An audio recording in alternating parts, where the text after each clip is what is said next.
Hi, welcome back to Heather's Crochet Corner. In this video, I'm going to just go through a few crochet gizmos and gadgets, things that are available to help and assist as you crochet or knit.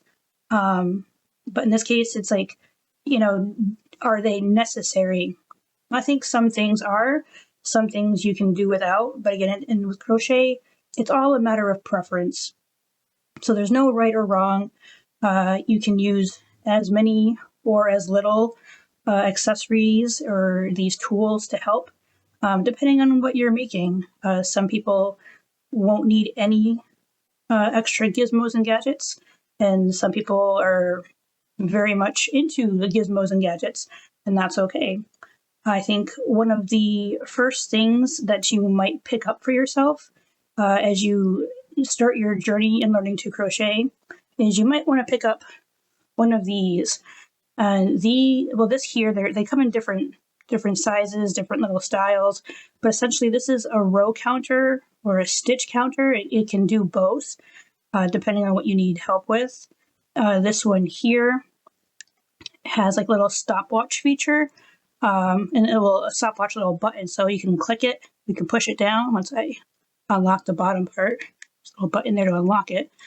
So you can click it, and you can count, keep track of your rows or your stitches, up to 99, of course. So if you got more than 99 stitches, or you're going to have more than 99 rows, you may need to somehow remember that you've already hit 99 before you continue to, count more to like 100 or 200 or whatever you're doing. So you can keep clicking this top little button here to keep advancing the stitch count or the row count. And there's also these little rotating dials on each side that correspond to each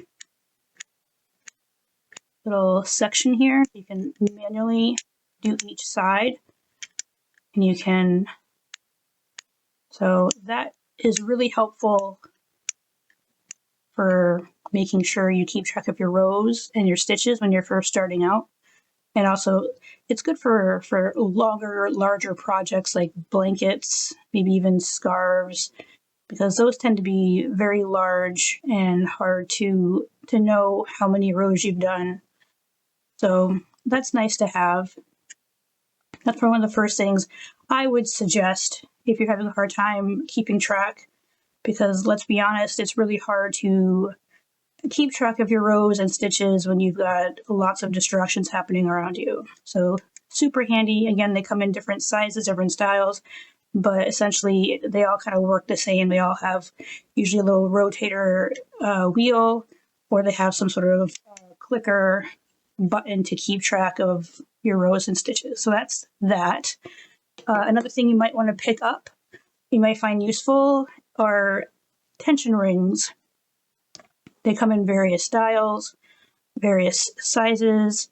They are usually adjustable. You can kind of sort of pull it apart to make it, if you want to wear it on your thumb, or if you got larger fingers, you can squeeze it back together. You can wear it in any finger, in any direction. There's no right or wrong with these tension rings. It's a matter of preference. So just try it on a finger, put your yarn through, see how that works for you. You can wear it even like sort of upside down if you find however you hold your yarn might work for you better that way. But if you have issues keeping your tension consistent, try using a tension ring. That might solve your problems. Is it necessary? Not everybody uses them, but certainly handy. All right, what is next? You may want to pick yourself up a little case, a little pouch for all of your crochet hooks. You've got, some of them will have extra pouches. You can keep your stitch markers or your measuring tape or your yarn needles in there, or your scissors. This one happens to have two sections. So I've got all of my aluminum hooks on one side, and on the other side I have all my ergonomics. Here's another stitch counter. See what I mean? They look a little different, but essentially they both have a stopwatch feature and then a little dialy on each side, and you can lock it into position. So in case you are traveling and this gets bumped around and you try to push that, it's not going to lose your stitch count. So super handy. Yeah, you've got space for more needles, extra hooks, things like that. So again, this is something really handy to have, especially if you travel a lot and you crochet. Maybe you take public transit or something, and you like to crochet while you're on your way to work. Again, not necessary, just handy to have. Handy to keep all of your hooks together. Let's see something else. Let's see, we have these products here. If you've followed along any of my videos, I've mentioned before that I am a product tester for crochet items and crochet products. Both of these, along with the case, this counter, tension rings, even the blocking board, that I'm not sure if you guys can see that in the frame or not, but all of these things, even these little handmade tags, all free items sent to me just for the purpose of testing, getting my opinion on how they work, their quality. So that's kind of what this is also serving a purpose as for this video. So yeah, you get these are called yarn wrist holders. So this one here, they're pretty easy to assemble. Basically, you just have this wrist band here. It attaches to this little loop, this little buckle here. And then here's where you put your yarn. These are small. These are meant for like little mini skeins of yarn, or if you've got partial used smaller, skeins, or if you happen to be a person who actually rolls their skeins into balls of yarn. Certainly balls of yarn would probably work here, depending on, I guess, on how tight you wind them. Because again, you've got this bit here that the yarn has to go through. For this particular one, the bottom comes undone. Let's see if I can't get it undone here. Kind of looks like a tongue-piercing ring. And this just comes out. This bottom comes off. Your yarn, partially used bits of yarn, will slide through here. Doesn't really matter how it goes on, just as long as it goes through, just like that. Then you put your bottom back on. You find the small itty bitty pieces that rolled around on you. Here's one bit. Where did the other one go? There it is. There it is.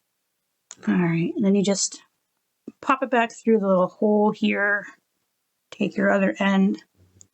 So for this particular item here, I do like it better than the next one I'm going to show you, but the only issue I'm having with this particular style are these round little ends here. They're round, they're small, they're slippery, and it's sometimes hard to tell where the threaded piece is, and it's really delicate to have to take it off and put it back on. And again, you run a big risk of losing, but basically once you get it all sorted and your yarn's on there, you put it on your wrist, either side.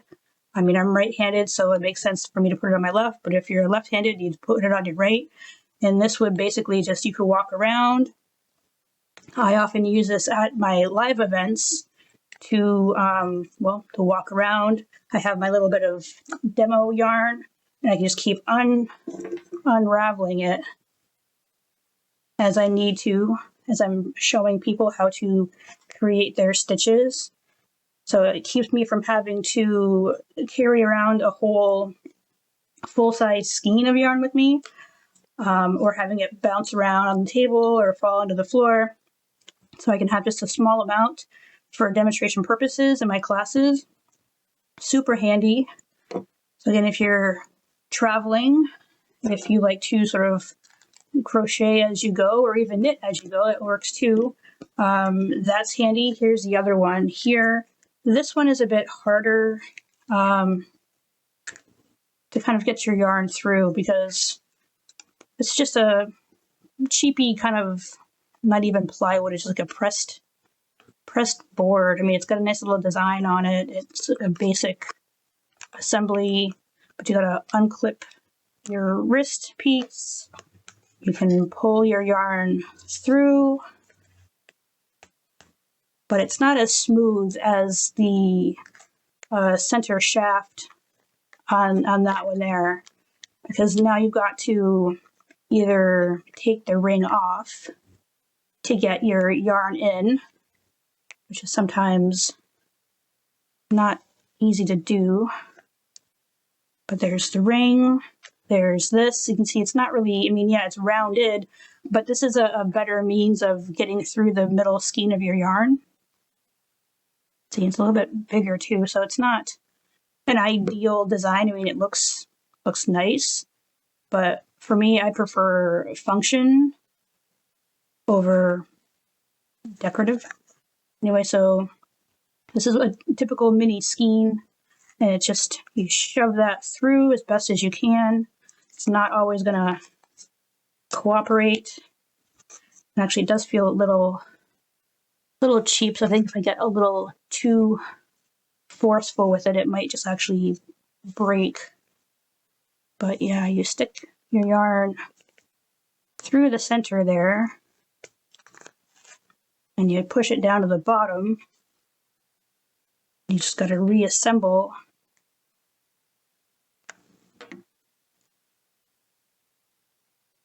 Push this in, get it through the hole, and then you can reattach your wrist strap.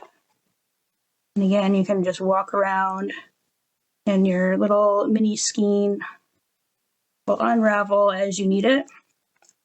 So handy. There's various designs, as you can see. I would suggest getting one that has some sort of like centered cylindrical shaft versus something that's kind of like bulbous, and it's just easier to slide through. I mean, whatever works for you.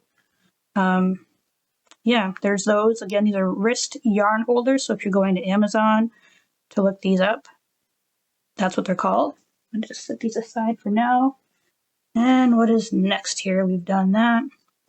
We've got Pom Pom Makers. So if you're big into making hats or using pom-poms of various sizes to accessorize whatever your, maybe some scarves, blankets, you can add pom-poms of various sizes. It tells you on the back of the packaging how to use these. I haven't used these yet. These are new in the package. These also come in various shapes and designs. I do have another one that's plastic. It looks like a plastic tuning fork, basically. It's been somewhat helpful in making pom-poms.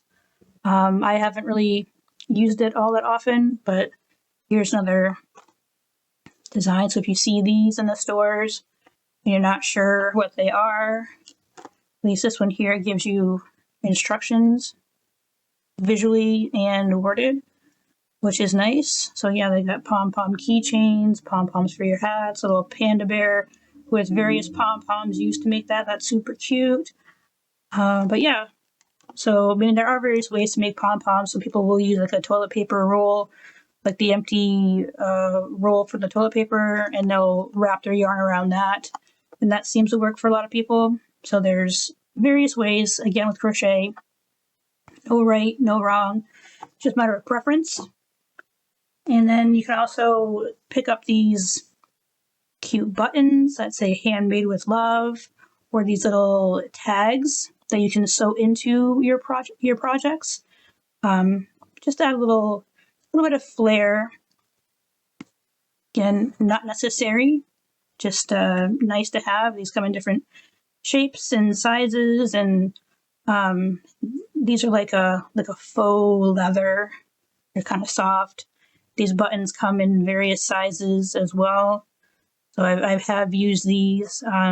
various projects, like on shawls to keep the closure, well, fastened closed.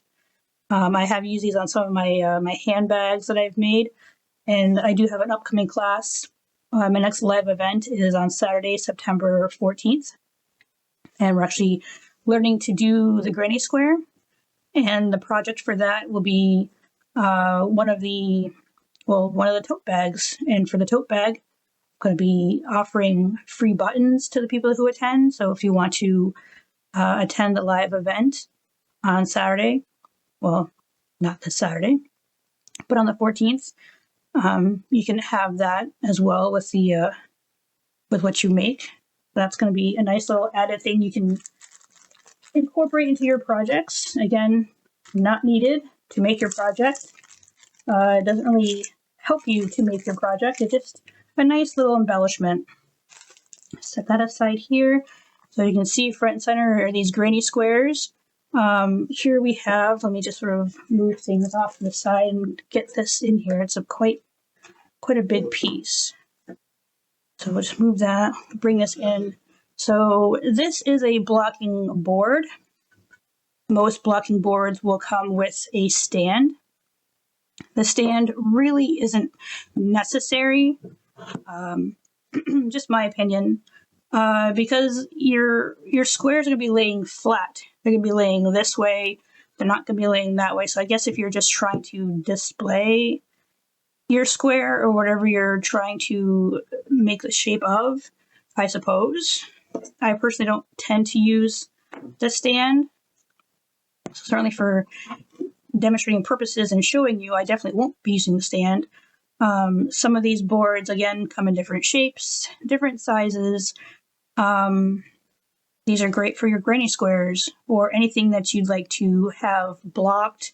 And by blocked, I mean make sure the shape is what it's supposed to be.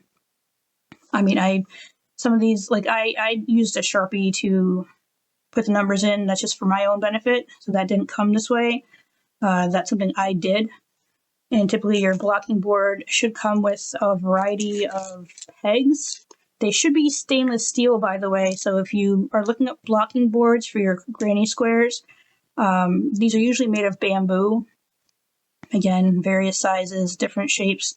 So if you tend to make bigger squares, like this board here, do I have my measuring tape? I have one in here. Hang on a moment. I don't know the size off the top of my head, but let's just get this out of here. So this blocking board here is about 9 inches. So it's 9 inches by about 9 inches. So if you make squares that are larger than 9 inches by 9 inches, this will not work for you. So keep that in mind when you're looking to pick up a blocking board for yourself. Some people will make much larger squares depending on what they're making. For the typical average granny square, they're usually anywhere between about, I'd say, 3 to about 6 inches by 3 and 6. So like here is your first round of a granny square. You can use that in itself in a project. That's about 1.5 inches. Here's the next phase of the granny square. So you've got this here. Here's your round 2, 2.5 inches. And then here's the next phase, 4 inches. And then here's typically what I make. I usually go about 4 rounds in mine, and they usually end up being about 5 inches. Yeah, 5 inches. So again, just keep that in mind when you're looking at blocking boards. If you're typically making larger sizes, make sure the board you pick up will accommodate that, because there's nothing worse than having too small of a blocking board and then your squares being so large that you can't pin them. So basically what I was saying about the pegs, you probably will get various sizes. Hopefully you get something a container of some sort to keep them in, because I've had a couple blocking boards where they were just empty and the pins poked through the plastic and they probably could have gotten lost in shipping. So this set came with a yarn needle, and I think it came with 2 different sizes of pegs. I got some tall ones. No, another yarn needle, another yarn needle. I don't know why you need so many yarn needles, but we got 4. And these are all the same size. Ooh, another yarn needle. Over here. Yeah, these are all the same size. Pretty sure. Yeah, all the same size. All right, so you get your yarn needles. That's fine. Those are pretty standard in the kit. But you've got your blocking board, and this basically make sure that the pegs they're giving you are stainless steel, and it's because anything else has a chance of rusting. And with blocking boards, some people will wet block, which means they will either like sort of soak their squares and they'll wring them out and they'll block them, or they will take like a mist sprayer and they'll mist them and then block them, or they might even use steam, like your typical like clothing steamer or a steam setting on your iron, I suppose that would work too.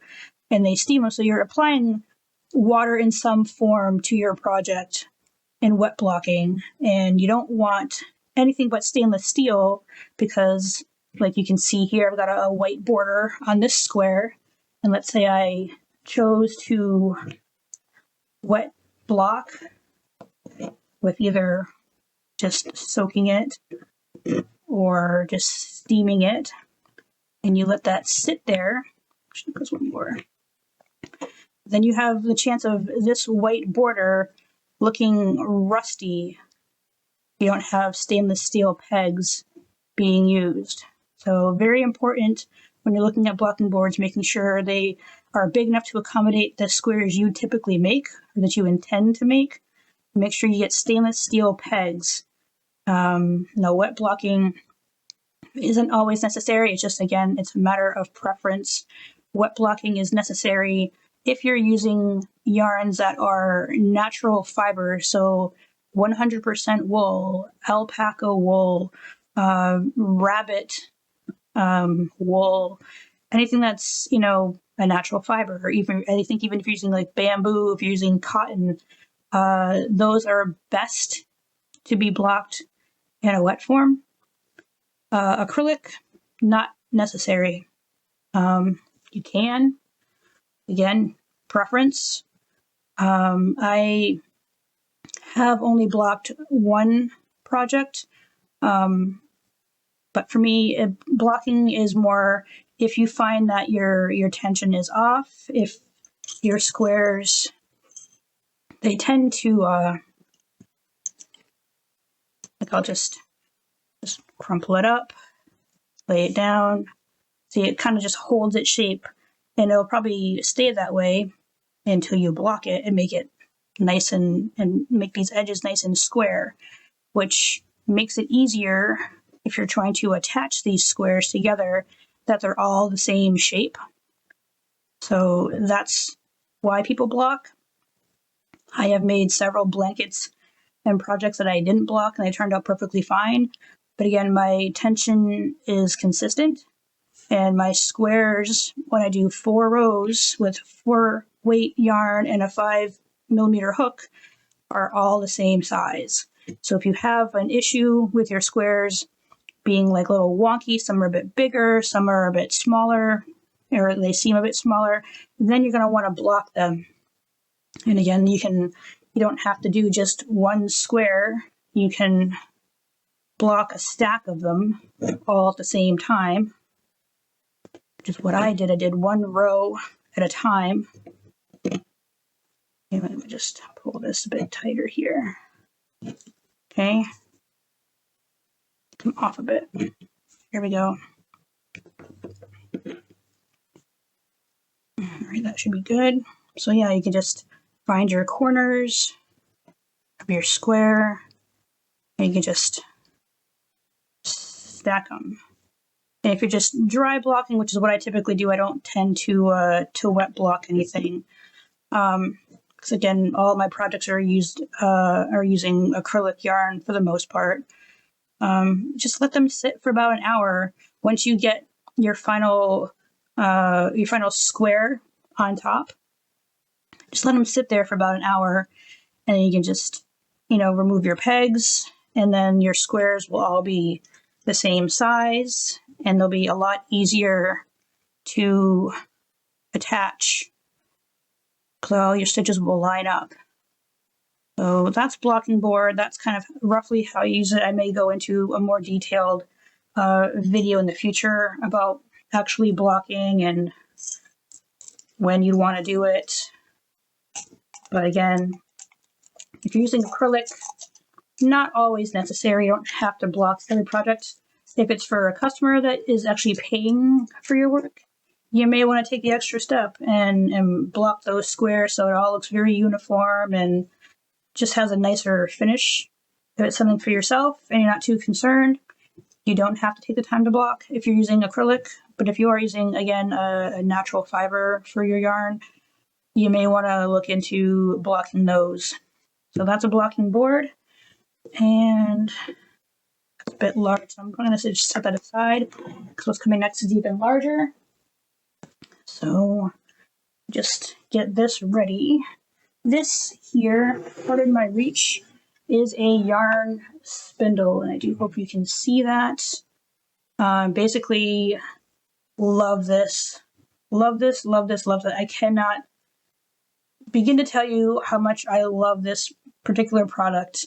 And once you've used it, it's hard not to go back and not using it.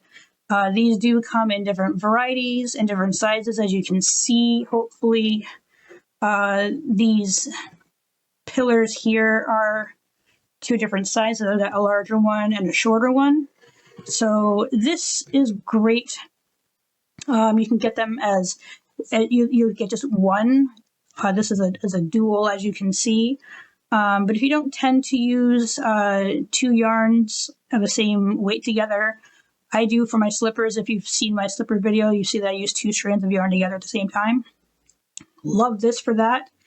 If you just tend to use one strand of yarn, you might get by with just a single, I guess, spindle. This is basically your yarn spindles. They do come in various sizes and various forms. These are magnetic, so there's a magnet underneath here, just as there is here, and that. So basically just stick your yarn. I'm going to just switch these for you. So this is my Red Heart Granny Square yarn. I was attempting to make a granny square. Got one round so far. I can't quite get the second to work out, even after trying various size hooks. Another story for another day. So you just put your yarn through there. Even the small size can fit a full-sized skein there. And it's got a heavier duty magnet than other ones that I've seen. So it just, as you're working, your yarn gets pulled nice and free. It doesn't have to bounce around on the couch. You don't need a yarn bowl if you find that you don't you don't wind your skeins into balls. I don't, but there's that. And then this large size here, and I've got a Lion brand ice cream big scoop. These are very large, as you can see from the yardage. You get over 1,000 yards. It's almost 1 pound, like literally weighing almost 1 pound of yarn. And this, oh, love this. Again, you just put the centerpiece through your skein. I have to help it out a little bit, but this thing fits the largest skein size, and it will spin, and you can see I can move it back and forth. I can push on it. And the base is got some weight to it, but not too bad. But I can just continue to spin. And it just spins freely. Love it. Again, is it necessary? No. It's nice to have. And for me, it's hard to go back to having this skein bounce around on my left side as I'm making whatever I'm making. The fact that it holds two is great for when I'm doing my slippers. I could have one color of each on each side and have them both working, being pulled together and not having to get them tangled, which used to happen. But yeah, if you want to pick up a yarn spindle, that's what this is. This is from Artowell. It's like Artowell. That's what this brand is. I would recommend this particular brand because of the heavy-duty magnet that it has. I've had one other one not from the same brand as a testing piece, and it was this size here, just a standard size, and it would not hold anything larger than 200 grams. And you can see the weight here. So this one weighs 284. So this certainly would have been, you would get it on there and instantly come down because it was too heavy.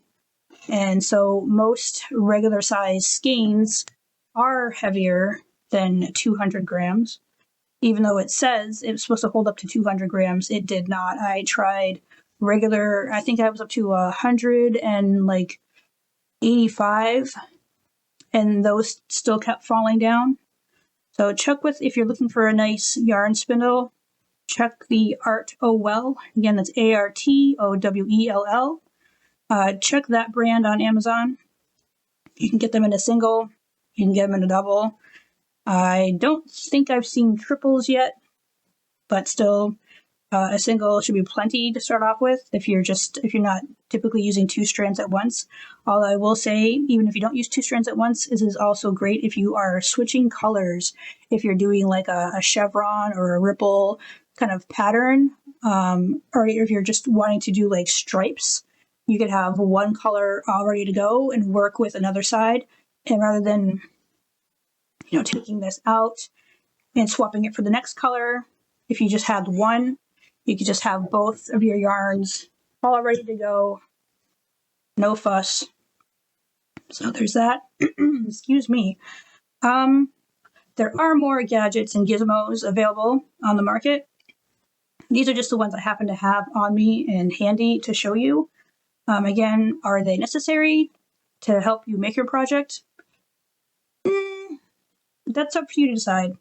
Again, it's all a matter of preference. They certainly are helpful. But yeah, if you're just a beginner, again, I highly recommend getting a stitch counter or row counter for sure until you're able to identify where your rows are. Super handy. Other than that, I think that might conclude this video for today. So thank you for dropping by and watching this video. I hope you come back for the next one.